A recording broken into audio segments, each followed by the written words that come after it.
जय हिंद। दोस्तों, आज के सेशन में हम बात करने जा रहे हैं अजीत डोभाल सर के बारे में। आज के सेशन में हम इनकी लाइफ और करियर से रिलेटेड कुछ बहुत ही इंटरेस्टिंग किस्से डिस्कस करेंगे जो शायद आपने कभी ना सुने हो। आप जानोगे कि क्यों इनको एक यूनिक ऑफिसर के तौर पर जाना गया है, किस तरह से इन्होंने अपनी जान दांव पे लगा के देश की सेवा करते हुए बहुत ही सक्सेसफुल ऑपरेशंस को अंजाम दिया है। सो स्टार्ट करते हैं सेशन के साथ। सबसे पहले हम इनका फैमिली बैकग्राउंड जान लेते हैं। इनके जो फादर थे वो एक आर्मी ऑफिसर थे। इनका जन्म 20 जनवरी 1945 यानी कि आज़ादी से पहले उत्तराखंड के पौड़ी गढ़वाल रीजन के अंदर हुआ था। इनकी जो वाइफ है उनका नाम है श्रीमती अरुणी डोभाल। इनके दो बेटे हैं, दोनों के दोनों फाइनेंस के फील्ड में अपना खुद का काम कर रहे हैं। जो बड़े बेटे हैं उनका नाम है श्री शौर्य डोभाल और जो छोटे बेटे हैं उनका नाम है श्री विवेक डोभाल।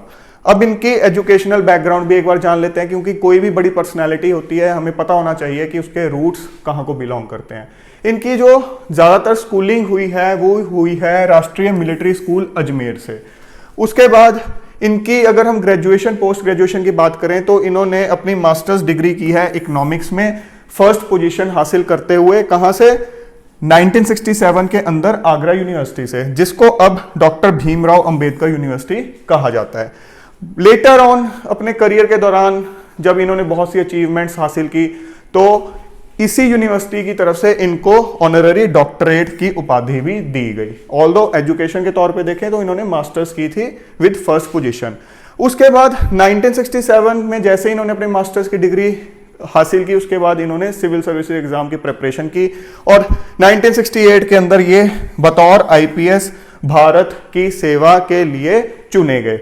इनको जो काडर मिला वो मिला केरला काडर। बट आपको ये जानना जरूरी है कि 1968 में इन्होंने आईपीएस ज्वाइन किया, सिर्फ 1972 तक इन्होंने जैसे एक आईपीएस ऑफिसर अपने फील्ड में अपने काडर में जॉब करता है वैसे की, और 1972 के अंदर इन्होंने इंटेलिजेंस ब्यूरो को ज्वाइन कर लिया। मतलब 1972 से लेके अपने करियर के एंड तक ये इंटेलिजेंस के फील्ड में ही रहे। ये एक बड़ी यूनिक एक इंफॉर्मेशन है जो शायद आपको इनके बारे में ना पता हो। अब हम थोड़ा सा ये डिस्कस कर लेते हैं कि जब 1972 के अंदर इन्होंने इंटेलिजेंस ब्यूरो ज्वाइन किया तो इन्होंने कौन कौन से बड़े इंपॉर्टेंट असाइनमेंट्स हैंडल किए। 1970s की पोस्टिंग के बारे में बात करते हैं। 1970s के अंदर ये पोस्टेड थे as a field officer Mizoram के अंदर इंटेलिजेंस ब्यूरो की तरफ से। मिजोरम के अंदर जो इन्होंने अचीवमेंट हासिल की उसको जानने के लिए आपको थोड़ा सा एक बैकग्राउंड मिजोरम का जानना पड़ेगा। मिजोरम के अंदर आपने एक मिजो नेशनल फ्रंट नाम की पॉलिटिकल पार्टी के बारे में शायद सुना होगा। ये पॉलिटिकल पार्टी, ये फ्रंट 1962 के अंदर बना था। ऑल्दो 1962 में ये फ्रंट बनने से पहले ये जो एक ऑर्गेनाइजेशन थी ये 1950s के अंदर इसलिए बनाई गई थी कि मिजोरम के अंदर एक बहुत बड़ा अकाल आ गया था, तो सरकार की तरफ से कुछ अच्छे कदम नहीं उठाए गए, कोई अप्रोप्रिएट कदम नहीं उठाए गए। तो उसके प्रोटेस्ट के अंदर इन्होंने एक ऑर्गेनाइजेशन बनाई और ये ऑर्गेनाइजेशन को लीड कौन कर रहा था? लाल डेंगा। इनके बारे में आपने काफी सुना होगा, ये मिजोरम के पहले चीफ मिनिस्टर भी थे। इस फोटो के अंदर, ये फोटो का रेलेवेंस हम आगे डिस्कस करने जा रहे हैं, बट इस फोटो में जो आप ये पर्सनैलिटी देख रहे हो यही लाल डेंगा है। सो एमएनएफ के जो चीफ थे वो थे लाल डेंगा। इनिशियली इनका जो ये प्रोटेस्ट था वो एक पीसफुल प्रोटेस्ट था, लेकिन लेटर ऑन इन्होंने हथियार उठा लिए थे। और इनको हथियार प्रोवाइड कहां से करवाए जा रहे थे? आज के नक्शे में जब आप भारत का नक्शा देखते हो, ये नॉर्थ ईस्ट का हिस्सा है, यहां पे आपको ये असम दिख रहा होगा और यहां पे आपको ये मिजोरम दिख रहा होगा। 1962 के अंदर मिजोरम असम का ही पार्ट था, सो ये अलग नहीं था। मिजोरम के साथ यहां आप देख रहे हो म्यांमार और यहां आप देख रहे हो बांग्लादेश, और बांग्लादेश कब बना है? 1971 के अंदर, तो तब ये था पाकिस्तान। तो पाकिस्तान की तरफ से और चाइना भी कहीं ना कहीं म्यांमार के थ्रू यहां पे आर्म सप्लाई करता था इनको। बाहर से इनको एड मिल रही थी। 1972 के अंदर मिजोरम को असम से अलग कर दिया गया और एक यूटी बना दिया गया। काफी ज्यादा यहाँ पे अनरेस्ट चल रहा था, काफी ज्यादा वायलेंस चल रही थी। भारत सरकार की तरफ से भी काफी एफर्ट्स किए जा रहे थे इनकी मूवमेंट को सप्रेस करने के लिए। 1970s के अंदर अजीत डोभाल सर को यहाँ पर भेजा गया। उन्होंने बहुत अपनी जबरदस्त तरीके से स्ट्रेटेजी अडॉप्ट की। कहा जाता है कि लाल डेंगा के साथ बहुत ही इंपॉर्टेंट कमांडर्स थे जिन पे वो पूरा भरोसा करते थे। अजीत डोभाल सर ने धीरे धीरे एक एक कमांडर को अपने घर बुलाना शुरू किया, खाने पे उनके साथ बॉन्डिंग बनाई। वो कमांडर जब भी आते थे पूरे वेपन्स के साथ आते थे, बट अजीत डोभाल सर इन चीजों से नहीं डरे। उन्होंने बहुत ही इनके साथ जबरदस्त बॉन्डिंग बनाई और कहा जाता है 7 में से 6 कमांडर्स को अपनी साइड पे कर लिया कि तुम्हें कोई नुकसान नहीं पहुंचाएगी भारत सरकार, हम तुम्हें पूरे सपोर्ट करेंगे, लेकिन तुम अपने हथियार छोड़ दो और हमारी साइड आ जाओ। धीरे धीरे इस स्ट्रेटेजी के थ्रू लाल डेंगा इतने वीक पड़ गए कि उनको फाइनली एक पीस अकॉर्ड साइन करने के लिए टेबल पर आना पड़ा और हथियार छोड़ने पड़े।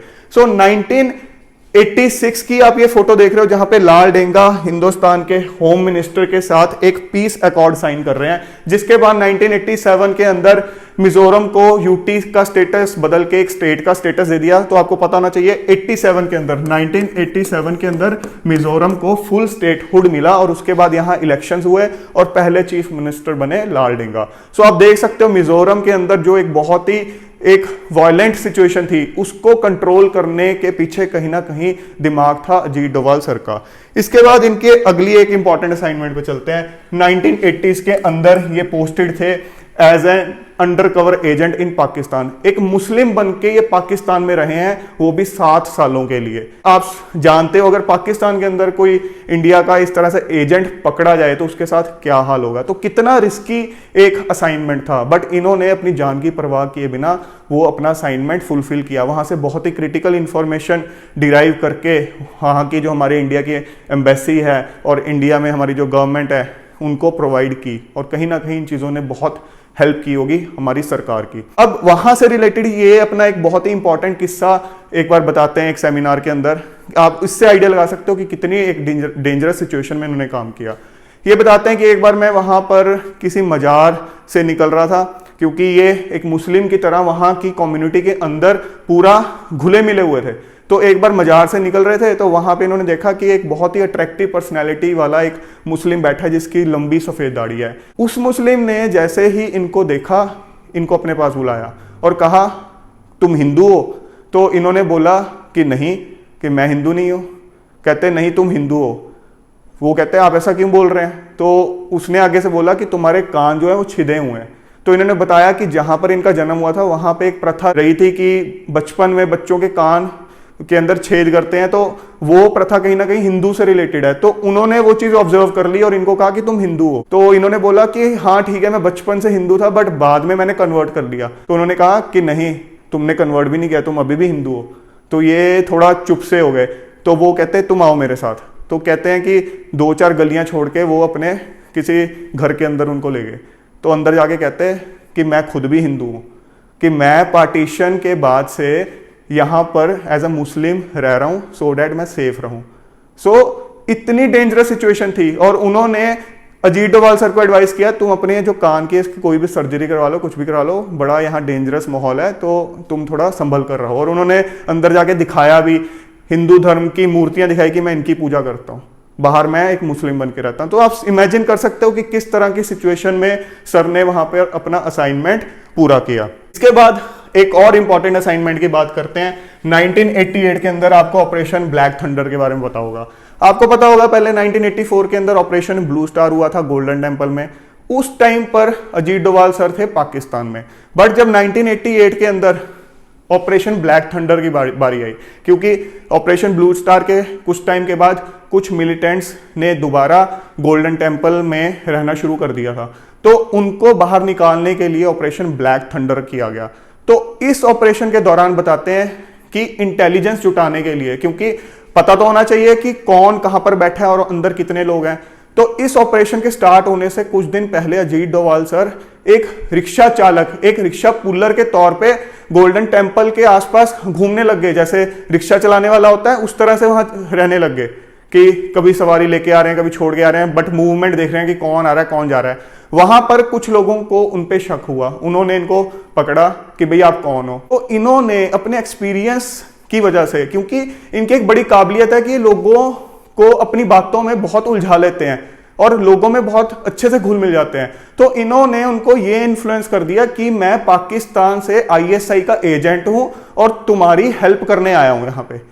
और वो इनकी बातों में इतना घुल मिल गए कि वो इनको अंदर ले गए और अंदर इन्होंने उनकी स्ट्रेटेजी समझी, ये देखा कि यहाँ कौन कौन है, कितने लोग हैं, और बाहर आकर वो इंटेलिजेंस हमारी जो गवर्नमेंट है उनको प्रोवाइड की। और यहां तक कहा जाता है जब ये ऑपरेशन शुरू भी हो गया था, क्योंकि कुछ दिन चला था ये ऑपरेशन, तो अजीत डोभाल सर कभी अंदर जाते थे और उनको शो करते थे कि मैं तुम्हारे लिए बाहर से हेल्प लाया, और अंदर से इंफॉर्मेशन लाके गवर्नमेंट को देते थे। सो इस ऑपरेशन को सक्सेसफुल कराने के पीछे बहुत बड़ा दिमाग जो है अजीत डोभाल सर का रहा है। इसके बाद हम बात करते हैं कुछ प्लेन हाईजैकिंग्स के बारे में। जो ये 1971 से लेकर 1999 का एरा था, इसमें बहुत सी प्लेन हाईजैकिंग्स हुई हैं। 1999 की एक बहुत ही मशहूर प्लेन हाईजैकिंग IC-814 के बारे में आपने सुना होगा, जो कंधार ले गए थे एयर इंडिया के प्लेन को। इस पीरियड के दौरान कहा जाता है 15 हाईजैकिंग्स के अंदर अजीत डोभाल सर का एज ए नेगोशिएटर बहुत बड़ा रोल रहा है, खास करके कंधार हाईजैकिंग के टाइम पे। इन हाईजैकिंग्स को खत्म करवाने के पीछे जो एक माइंड रहा है, किस तरह से स्ट्रेटेजी अडॉप्ट करनी है, जो भी आप कह लो, मल्टीपल लोग होते हैं, टीम होती है, बट एक बहुत बड़ा माइंड अजीत डोभाल सर का रहा है और इनको इन्वॉल्व किया ही जाता था। 1990s में अजीत डोभाल सर का कश्मीर में भी बहुत इंपॉर्टेंट रोल रहा है। वो फील्ड पर खुद गए, कश्मीर में खुद जाके उन्होंने जो लोकल मिलिटेंट ग्रुप्स थे उनके लीडर्स के साथ मीटिंग की, उनको इन्फ्लुएंस किया कि आप गवर्नमेंट के अगेंस्ट मत लड़ो, गवर्नमेंट के लिए लड़ो, गवर्नमेंट आपको सपोर्ट करेगी। वो मिलिटेंट ग्रुप्स उसके बाद जो बॉर्डर पार से मिलिटेंट ग्रुप्स आते होते थे उनके साथ लड़ते थे। इस तरह से वहां पर भी उन्होंने सिचुएशन इंप्रूव करने में अपना कंट्रीब्यूशन किया, और यही चीज की वजह से ईयर 1996 के अंदर वहां इलेक्शंस पॉसिबल हो पाए। तो आप इससे कंक्लूजन निकाल सकते हो कि गवर्नमेंट को इनके ऊपर कितना भरोसा था। अब इनका जो ये करियर रहा है, जिसमें हमने कुछ मेन असाइनमेंट्स को डिस्कस किया है, एक बार इस करियर के अंदर कुछ इंपॉर्टेंट माइलस्टोन्स को भी डिस्कस कर लेते हैं। उसके बाद हम प्रेजेंट एरा में जाएंगे कि प्रेजेंट एरा में इनका कितना सिग्निफिकेंस है। एक इंपॉर्टेंट इनकी तरफ से कंट्रीब्यूशन आप कह सकते हो, ये फाउंडर चेयरमैन है मल्टी एजेंसी सेंटर के और joint task force on intelligence के। अब आपके दिमाग में क्वेश्चन आ रहा होगा कि ये क्या एजेंसीज हैं। ये एक्चुअली जैसे सेंट्रल गवर्नमेंट की इंटेलिजेंस एजेंसीज हैं अलग अलग, रॉ, IB, और मिलिट्री की अपनी इंटेलिजेंस होती है, स्टेट गवर्नमेंट की अपनी इंटेलिजेंस होती है। उन सब इंटेलिजेंस का एक जो आप कह सकते हो फोकस पॉइंट, सेंटर पॉइंट बना के एजेंसीज बनाई हुई हैं, सो दैट बिखरी हुई इंटेलिजेंस ना मिले, सारी कंबाइंड इंटेलिजेंस जो भी मिल रही है उसको यूज करके हम सक्सेसफुल ऑपरेशंस कर सकें। उसके बाद 1989 के अंदर इनको कीर्ति चक्र से नवाजा गया। अब ये पहले IPS ऑफिसर थे जिनको कीर्ति चक्र अवार्ड किया गया, क्योंकि नॉर्मली आपने देखा होगा न्यूज के अंदर कि ये मिलिट्री के जो ऑफिसर्स होते हैं या मिलिट्री से जो बिलोंग करते हैं उनको दिया जाता है। कोई कंपल्शन नहीं है इसके बारे में कि मिलिट्री वालों को दिया जाएगा, बट पहले IPS ऑफिसर इनको दिया गया।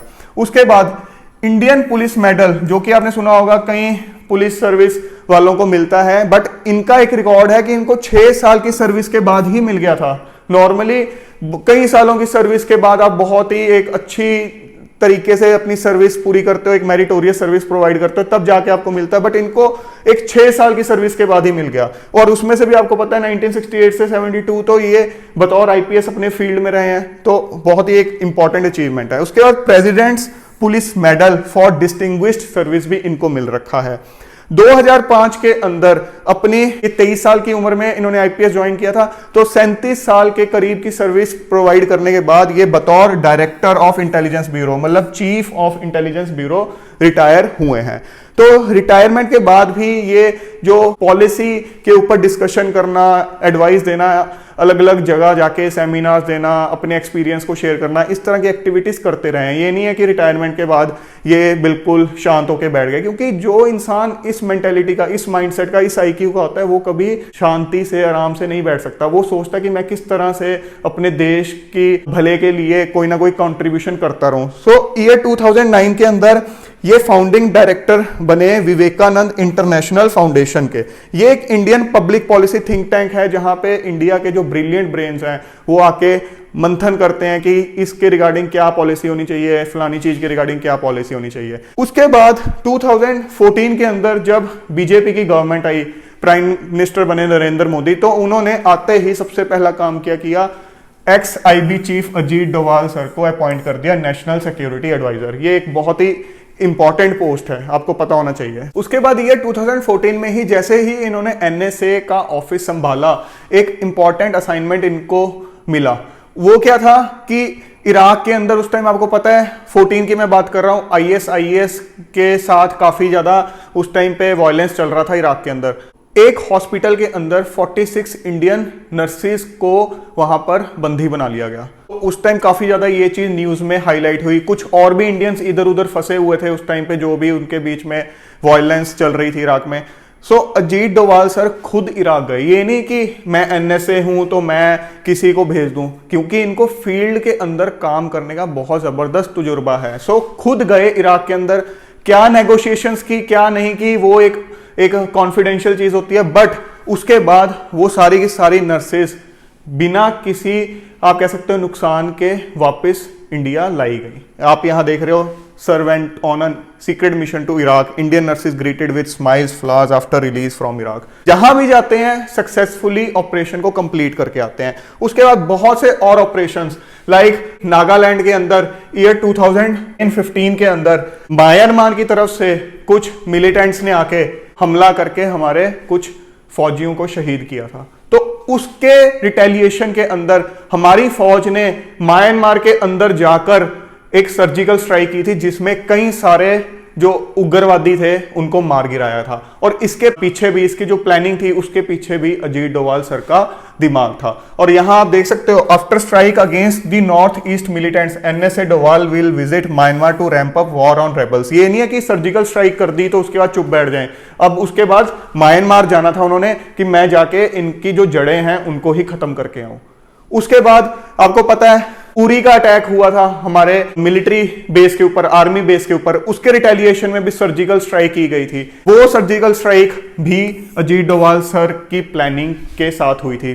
ठीक है, और भी इंडिविजुअल्स उसमें इन्वॉल्व होते हैं और भी ऑफिसर्स इन्वॉल्व होते हैं, बट डोवाल सर को उसमें रखा ही जाता है जब भी इस तरह की प्लानिंग की जाती है। पुलवामा अटैक हुआ था, उसके बाद बालाकोट एयर स्ट्राइक की गई थी, एक और अंदर जाके पाकिस्तान में स्ट्राइक की गई। उसके अंदर भी सर का कहीं ना कहीं इन्वॉल्वमेंट था। कितने क्रिटिकल असाइनमेंट्स, कितने इंपॉर्टेंट ऑपरेशंस हैं उसमें जो सर का रोल रहा है। अब जब इस तरह का इनका कंट्रीब्यूशन रहा फर्स्ट टेन्योर के दौरान जब बीजेपी की गवर्नमेंट थी, तो उसके बाद जब दोबारा बीजेपी की गवर्नमेंट आई 2019 के अंदर, तो उसमें अजीत डोवाल सर को रीअपॉइंट कर दिया गया नेशनल सिक्योरिटी एडवाइजर के तौर पर। यहां इंपॉर्टेंट है विद कैबिनेट रैंक। आपको यहां पता होना जरूरी है कि पहले जो नेशनल सिक्योरिटी एडवाइजर की पोस्ट थी उसका जो रैंक था that was equivalent to minister of state, मतलब राज्य मंत्री का दर्जा होता था, जो कि कैबिनेट मिनिस्टर से एक स्टेप नीचे का होता है। बट क्योंकि सर को इंटरनेशनल लेवल पर अलग अलग मीटिंग्स करनी पड़ती थी, तो कई बार प्रोटोकॉल्स के इशू आते थे कि सामने वाली कंट्री में आप जा रहे हो, अगर आप एक कैबिनेट मिनिस्टर से वहां पर इंटरेक्ट कर रहे हो तो हो सकता है प्रोटोकॉल के तहत वो कोई ना कोई इशू आता हो कि हम मिनिस्टर ऑफ स्टेट रैंक के ऑफिसर से या रिप्रेजेंटेटिव से डायरेक्ट डील नहीं करेंगे। प्लस एक और इंपॉर्टेंट चीज आपको यहां ध्यान रखनी चाहिए कि 2019 के अंदर ही डॉक्टर एस जयशंकर को इंडिया का फॉरेन मिनिस्टर बनाया गया। अब डॉक्टर एस जयशंकर सीनियोरिटी में देखा जाए, बैच वाइज देखा जाए, तो अजीत डोवाल सर से काफी जूनियर हैं।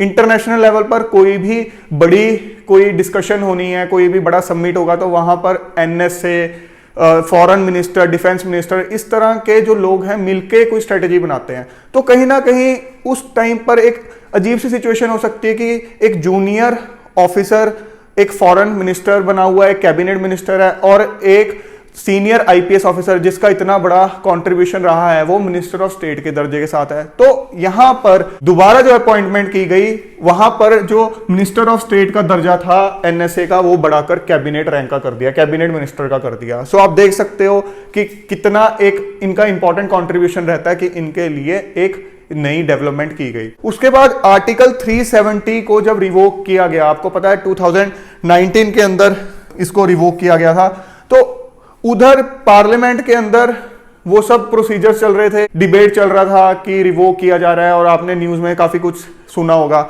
अगले ही दिन इस तरह के क्लिप्स आई कश्मीर से, जम्मू कश्मीर के अंदर से। Ajit Doval sir on ground पहुंचे हुए थे और ये इंश्योर कर रहे थे कि वहां पर कोई भी लॉ एंड ऑर्डर की सिचुएशन खराब ना हो, लॉ एंड ऑर्डर मेंटेन रहे। मतलब लोगों के साथ जाकर वहां पर वो घुले मिले, लोगों के बीच में खड़े होकर उन्होंने लंच किया, वहां से लोगों से पूछा कि आपकी क्या राय है, सब कुछ इंश्योर किया, सब शांत रहे। हमारे जो मिलिट्री के रिप्रेजेंटेटिव्स हैं, सीआरपीएफ के रिप्रेजेंटेटिव्स हैं, बीएसएफ के रिप्रेजेंटेटिव्स हैं, उन सब से मिले। मतलब ऑन ग्राउंड जाते हैं, ये लोगों से घुलते मिलते हैं। ये नहीं है ऑफिस में बैठ के सिर्फ हुक्म देना, ऑन ग्राउंड जाके फील्ड वर्क करते हैं। इनका जो पुराना तजुर्बा है, पुराने जो टैक्टिक्स हैं वो काम आते हैं, और इन्होंने इंश्योर किया कि कोई भी लॉ एंड ऑर्डर की सिचुएशन वहां पर खराब ना हो।